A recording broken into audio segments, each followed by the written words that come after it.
Another unique feature for Google Classroom is the fact that teachers can set up Google Forms quizzes and it can place the student in something called locked mode. Okay, so what I'm going to do is I'm going to show you in the Classwork tab, and you can see it here in the upcoming. That's the exact same assignment, and you can see which ones have not been turned in. That one is green, so that means that it has not been completed yet. And it's only green just because that's the theme of Google Classroom. It'll be the specific color of that theme. I'm going to click on the form itself. I'm going to click on View Assignment. I think it's important that you always get in the habit of hitting View Assignment so that way you can see everything and make sure you're aware of everything. Now, this is different. When you're dealing with a Google Form assignment, a Google Form quiz, you'll see that it still says your work over here and there's no attachment like there is with a Google Doc or a Google Slides presentation. And that's okay. When you submit, it will be completed. So as the student, when I click on this, it's going to put me in something called locked mode.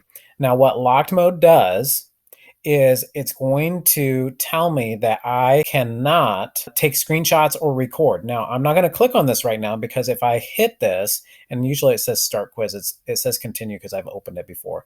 Usually what will happen is if I do that, then I can't take screenshots, I can't switch tabs, it'll be a blank screen. In fact, I'm going to show you a picture right now, and you'll notice at the top of this picture, there's no tabs whatsoever. It turns off screen recording, and I can't do screenshots.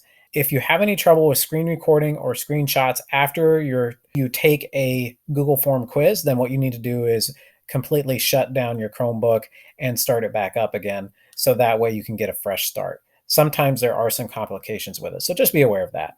Now, if you have opened a form, a Google Form quiz, you'll notice on the bottom right, there's a close quiz button.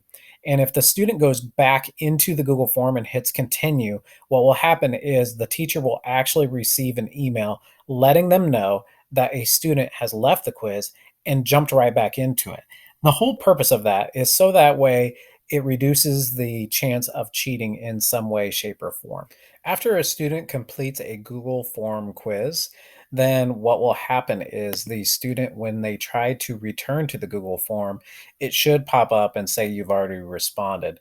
Once the teacher has released the scores, and this may happen immediately, this may be delayed, then what they will do is they will be able to see view score.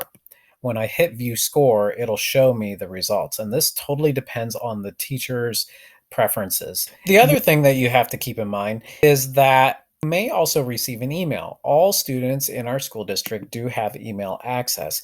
And so if a score has been released, you'll actually get an email showing the results. And then if the teacher has allowed it, the student may be able to actually go back to the quiz. Again, this is all dependent upon what the teacher has set as far as their preferences on how students can view the contents of a Google Form quiz. Once they are all finished with all these items, they can close out their tabs and return to Google Classroom.